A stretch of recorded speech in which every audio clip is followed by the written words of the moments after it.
नमस्कार, आप देख रहे हैं 5 की पंचायत। आपके साथ मैं हूं अखिलेश आनंद। बीजेपी का फिल्म अभिनेता आमिर खान पर हमला रुकने का नाम नहीं ले रहा।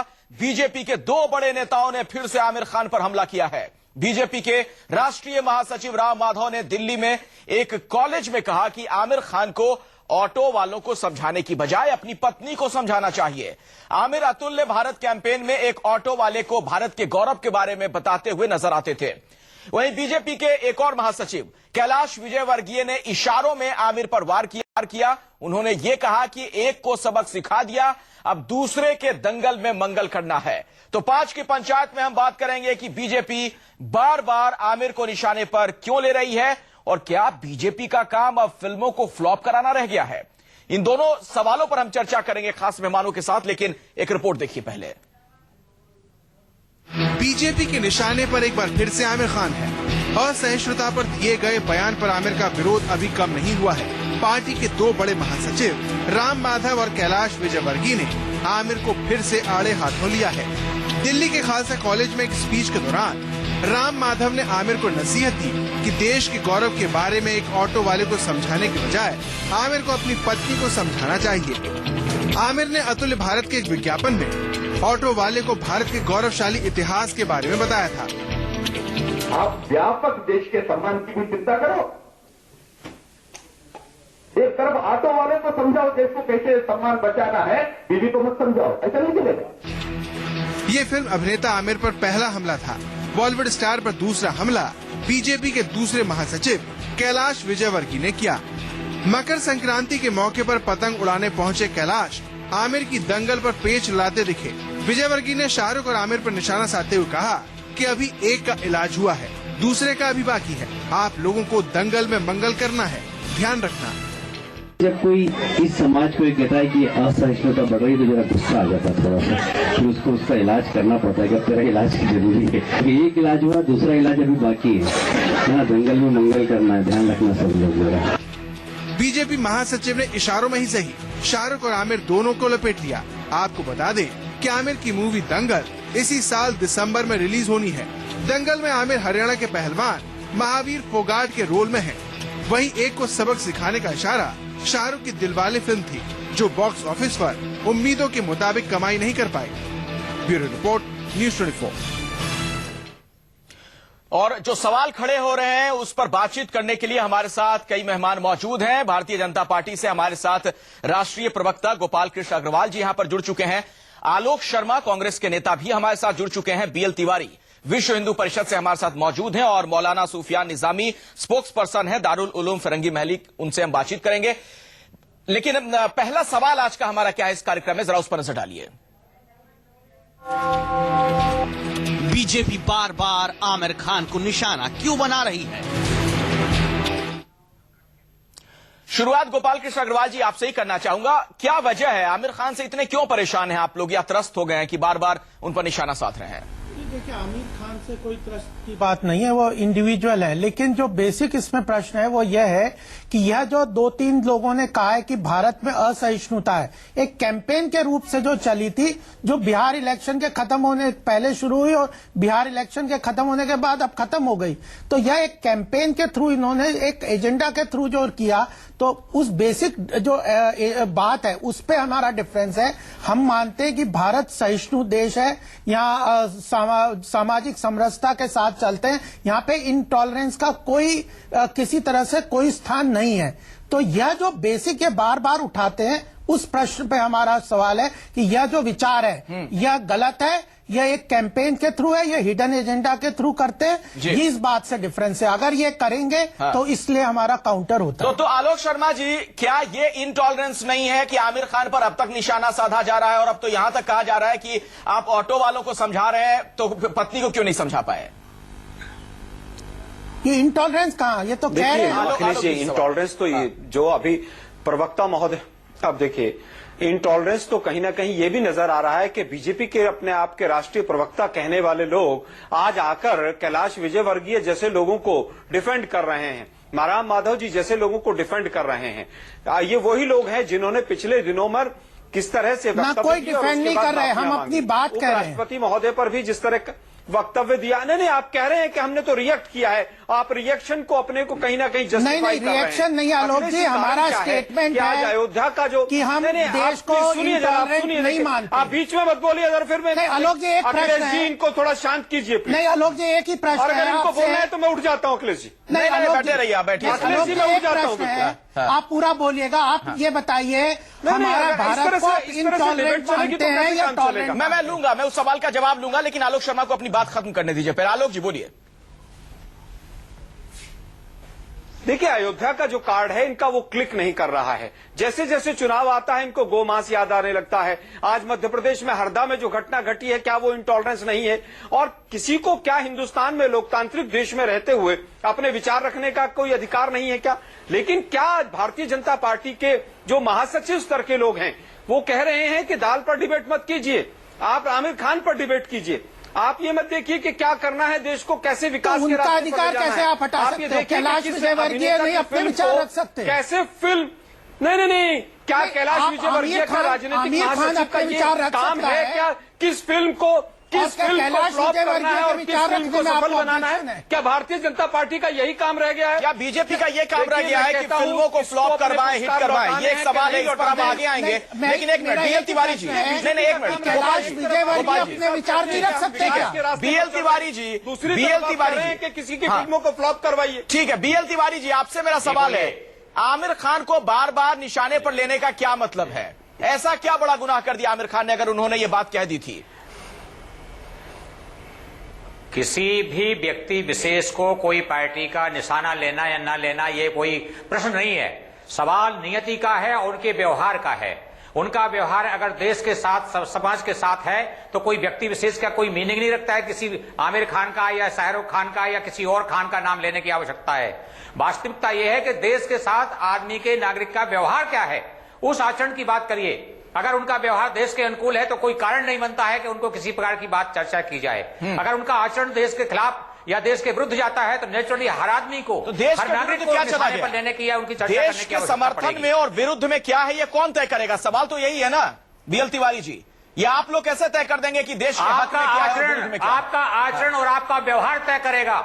आपका आचरण और आपका व्यवहार तय करेगा कि आप क्या बोल रहे हैं। मौलाना सुफियान निजामी साहब करेगा कि आप क्या कहने जा रहे हैं। क्या जो लोग बीजेपी के मौलाना सुफियान निजामी साहब, ये सर्टिफिकेट कैसे बांटा जा सकता है कि देश के हक में क्या है, विरोध में क्या है? क्या ये कोई आदमी या संगठन तय कर सकता है? देखिए अखिलेश जी, दरअसल बात यह है कि आमिर खान के साथ जो इतना बड़ा विवाद जोड़ा जा रहा है उसकी असल वजह यह है कि पहले तो वो आमिर है और दूसरी चीज है कि वो खान है। ऐसा नहीं है कि इससे पहले बहुत से लोगों ने यही बात नहीं कही है। रघुराम राजन साहब ने भी असहिष्णुता की बात कही, हमारे देश के राष्ट्रपति साहब ने भी ये बात कही, लेकिन उन पर कोई कार्रवाई क्या उनके खिलाफ कोई बयान नहीं आया। अगर आप दोनों को एक ही पैमाने से नापते हैं तो उस बयान की भी निंदा कीजिए और आमिर खान की निंदा हुई। गोपाल जी देखिए, एक बड़ी बात है, जो यहाँ पर ये निजामी साहब कह रहे हैं बहुत ही महत्वपूर्ण पॉइंट है। आप बहुत ही सेलेक्टिव होकर निशाना साधते हैं। क्या संप्रदाय विशेष से जुड़े हुए होने की वजह से आमिर खान पर आप लोग निशाना साध रहे हैं? गोपाल जी देखिए, मैं इसमें बहुत स्पष्ट कहना चाहता हूँ कि आमिर खान का जो स्टेटमेंट है वो केवल इंटॉलरेंस पे नहीं था।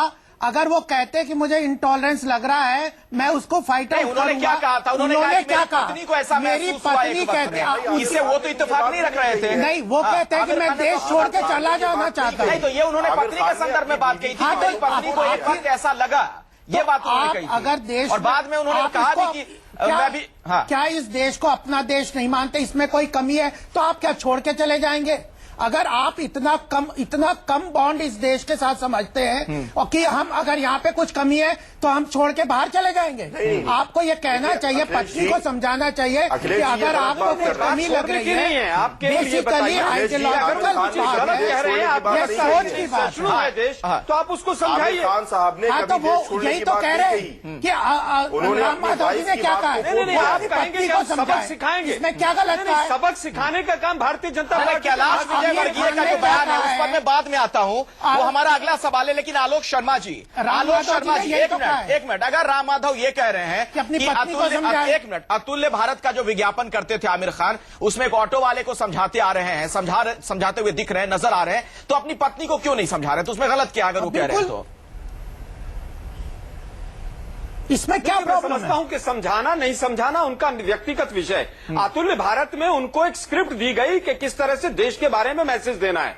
दूसरी बात मैं कहना चाहता हूं कि क्या आज आमिर खान जी को अतुल्य भारत नहीं, अतुल्य भारत के नाम पर को तो छोड़ ही दीजिए, भारतीय जनता पार्टी वो झूठे स्टेटमेंट है अतुल्य भारत के, आप ये कहना चाहते हैं?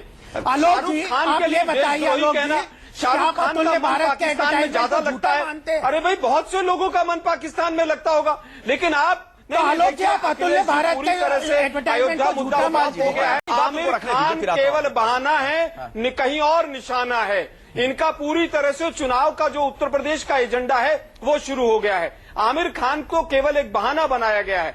आप बताइए कि किसने इस डिबेट को शुरू किया है? अगर आप सहिष्णु हैं, आज आपने दोबारा से इस डिबेट सवाल तो है, गोपाल जी, सवाल तो है। अब जब ये पूरा मामला ठंडा होता नजर आ रहा है, क्यों इस तरह के बयान दिए जा रहे हैं?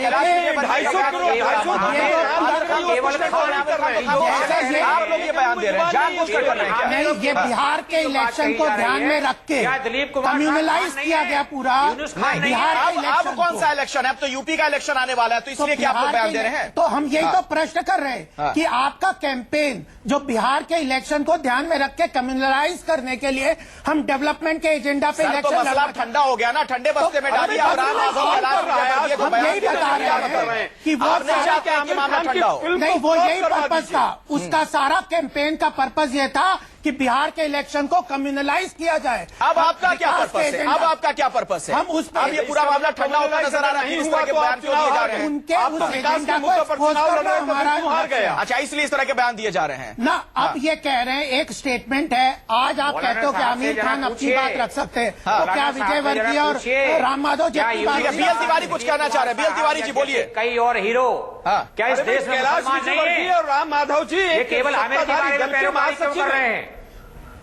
बीएल तिवारी अपनी बात रखिए। हाँ, बोलिए। नहीं है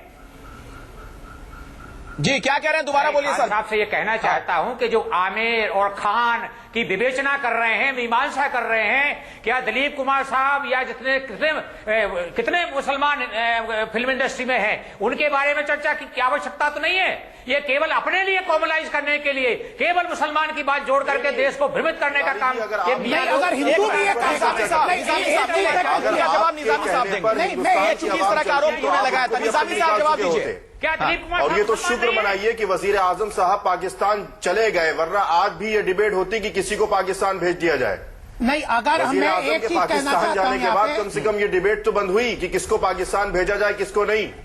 चलिए, हम अगले सवाल पर नजर डालते हैं। आप कहिएगा अपनी बात, लेकिन इस कार्यक्रम में जो हमारा अगला सवाल है वो भी बड़ा महत्वपूर्ण है। नहीं, एक चीज हम उस पर जरा नजर डाल लें, क्योंकि कैलाश विजयवर्गीय का जो बयान आया है उससे ये सवाल खड़ा हुआ था। सवाल देखिए, फिर मैं गोपाल जी आपके पास आता हूं। अगला सवाल क्या इस कार्यक्रम का, देखिए।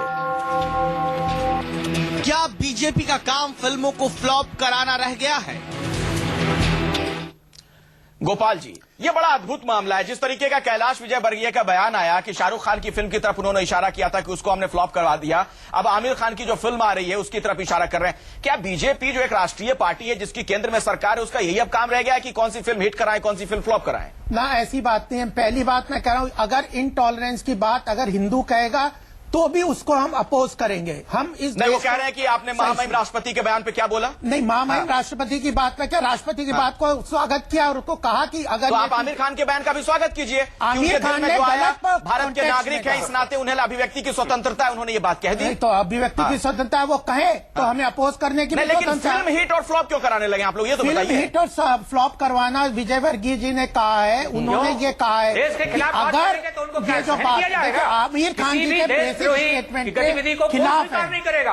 हम इस बात के खिलाफ हैं कि इस देश को असहिष्णु कहे, कैंपेन के तहत कहें, एक ऐसा व्यक्ति कहे जिसको इस देश में इतना सम्मान मिले। वो मुसलमान है या हिंदू है उससे मतलब नहीं है। अगर हिंदू भी अगर कहेगा। आलोक शर्मा जी, कोई भी इस तरह की बात कहेगा तो हम इसको अपोज करेंगे। बीजेपी उसकी फिल्म फ्लॉप या हिट करवाएगी ना, फिल्म फ्लॉप उसको अपोज करेंगे।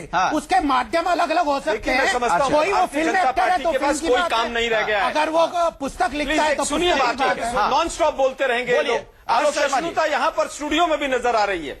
मैं समझता हूं आज एक राष्ट्रीय अखबार में पढ़ रहा था, उसके ऊपर लिखा है हरियाणा में फसल धान की थी और मुआवजा कपास का था। इन महासचिवों को यह नजर नहीं आ रहा है कि 200 रुपए किलो से ऊपर दाल बिक रही है, महंगाई बढ़ रही है, एक्सपोर्ट डाउन हो रहा है। इनको आमिर खान नजर आ रहे हैं। मैं समझता हूं पूरी तरह से भारतीय जनता पार्टी डिरेल हो चुकी है। ये डिबेट हमने नहीं रखा आलोक जी। शासन किया जाता है आलोक जी, ये डिबेट आमिर खान के हमने नहीं रखा। बयान तो आपके नेता ने दिया ना। क्या राम माधव आपके पार्टी के महासचिव नहीं है? कैलाश विजयवर्गीय आपके पार्टी के नेता नहीं है? आप दाल पे चर्चा कर लीजिए, उस पर बोलेंगे। आप अच्छा उपयोग कर रहे हैं। अननेसेसरी इस डिबेट को सारे देश को क्रिएट करना चाहते हैं डिबेट उन पर कोई स्टेटमेंट नहीं आती है। BL तिवारी में जाकर भी आपको आमिर खान याद आता है। हाँ, BL तिवारी जी, आपसे मैं ये जानना चाहूंगा, आप लोग देशभक्ति का या फिर राष्ट्र विरोधी होने का सर्टिफिकेट क्यों बांटने लगते हैं? ये आप क्यों तय करने लगते हैं कि कौन राष्ट्र हित में काम कर रहा है और कौन राष्ट्र के विरोध में काम कर रहा है? बांटते। ये निश्चित रूप से ये देश की नियति है, ये प्रमाण है। शाहरुख खान या इनकी फिल्म देश का प्रमाण है कि देश की नियति, देश के व्यवहार के साथ। सर, जनता को तय करने दीजिए ना, जनता को तय करने दीजिए। आप ये क्यों तय करने लगते हैं? तय कर दिया कि उनकी स्थिति क्या है। हाँ। वो फिल्म चली कि नहीं चली, ये देश की जनता ने तय कर दिया। ये प्रमाण है उस बात का। अच्छा, सर्टिफिकेट देने वाले तो मतलब कैलाश विजयवर्गीय का बयान आपको सही लगता है? कैलाश विजयवर्गीय का बयान आपको सही लगता है जो उन्होंने कहा है कि शाहरुख खान की फिल्म हमने फ्लॉप करवा दी? इशारों में उन्होंने ये बात कही है, अब आमिर की फिल्म का वही हर्ष करेंगे। ये नियति का है। कैलाश जी का बयान उनके व्यवहार और नियति का है। अगर आमिर खान साहब का व्यवहार और आचरण देश की धारा के विपरीत जाता है तो उसका परिणाम उनके सामने आ जाएगा। निजामी जी, ये कौन तय करेगा कि देश की धारा की तरफ अनुकूल और विपरीत जो है वो कौन तय करेगा? ये जनता तय कर देती है। निजामी साहब, फिल्म फ्लॉप हो गई, हाँ। देश की जनता ने प्रमाण दे दिया। ये हिंदुस्तान का कानून तय करेगा। और जहां तक ये BL तिवारी साहब बहुत लंबी चौड़ी तकरीर कर रहे हैं, मैं इनसे बताना चाहूंगा और पूछना चाहूंगा कि जब इसी देश के अंदर आतंकवादी गोडसे का शौर्य दिवस मनाया जाता है तब आप सर्टिफिकेट क्यों नहीं बांटते? गोडसे का शौर्य दिवस मनाया जाए, आप लोग उसमें शरीक हों, और एक शख्स जिसने हिंदुस्तान की तहजीब को पूरी दुनिया में आम किया है और फैलाया है, उसके खिलाफ आप क्या बात कर रहे हैं BL तिवारी जी? इंसाफ है? क्या बात कर रहे हैं? नाथूराम गोडसे राष्ट्रपिता का हत्यारा, उसके लिए क्या देशभक्त था वो? BL तिवारी जी, BL तिवारी जी, क्या देशभक्त था? आप बोलिए राष्ट्रीय चैनल पे। जिसको नाथूराम गोडसे क्या आपको देशभक्त लगता था? क्या बोलेंगे? नाथूराम गोडसे को क्या आप देशभक्त बता रहे हैं? बोलिए। देशभक्त और क्या देशद्रोही था? जिसने राष्ट्रपिता की हत्या की, क्या देशद्रोही था? नहीं, जिसने महात्मा गांधी की हत्या की, जिसे सजा मिली, क्या वो राष्ट्रपिता किसने बनाया उनको? क्या बात कर रहे हैं आप BL तिवारी जी? इस तरह के बयान देते हो, क्या आपको शर्म नहीं आता? गोपाल जी, क्या आप इत्तेफाक रखेंगे BL तिवारी के बयान से? हम नाथूराम महात्मा गांधी को राष्ट्रपिता मानते हैं। नाथूराम गोडसे ने महात्मा गांधी की हत्या की, जिसके कारण उन्हें सजा मिली है। तो उनको क्या बिल्कुल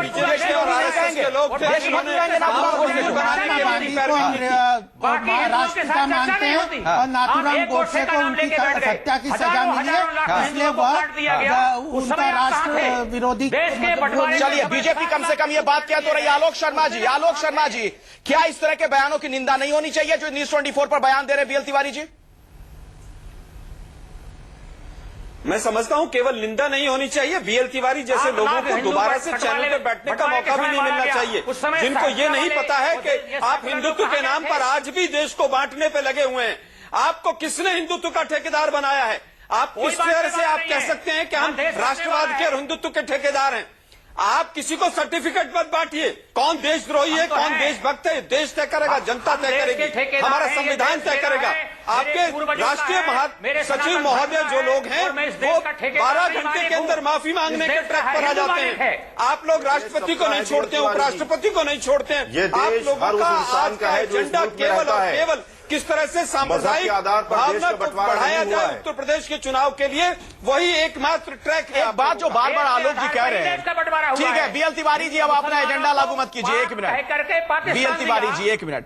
गोपाल जी बार बार जो बात कह रहे हैं, आलोक शर्मा जिस तरफ इशारा कर रहे हैं कि जो यूपी में चुनाव होने वाले हैं उसी के मद्देनजर आप लोग ये सब खेल करने में लगे हुए हैं। नहीं देखिए, हमारा क्योंकि अब आमिर खान तो कोई बयान नहीं दे रहे हैं इस पूरे मामले में, मामला ठंडा होता नजर आ रहा है। अब राम माधव का ये कहना कि ऑटो वाले को समझाते हैं, अपनी पत्नी को क्यों ना समझाएं, या फिर कैलाश विजयवर्गीय का ये कहना कि उनकी भी फिल्म हम फ्लॉप करा देंगे। क्या मतलब इन बयानों का? अगर 1 घंटे के भाषण में अगर ये स्टेटमेंट दिया है तो आप उनसे पूछ सकते हैं। दूसरी बात, मैं जो बात कहना चाहता हूं कि यह जो हमारा भारतीय जनता पार्टी का एजेंडा है आर्थिक विकास है, बार बार डिरेल किया जा रहा है उस डिबेट को, क्योंकि जो स्टेटमेंट्स तो आप ही के नेता डिरेल कर रहे हैं ना सर? नहीं, बिल्कुल दोनों पार्टी के महासचिव हैं, बड़े नेता जो हैं। भाषण में कोई स्टेटमेंट दिया, बेसिकली मैं कह रहा हूं राम माधव जी को जाके कॉलेज में बताना चाहिए था कि हमने रोजगार आमिर खान के स्टेटमेंट, आमिर खान ने आलोक जी, आमिर खान ने एक बार भी कहा कि मैंने गलती की है? आमिर खान ने कभी कहा मैंने गलती की है?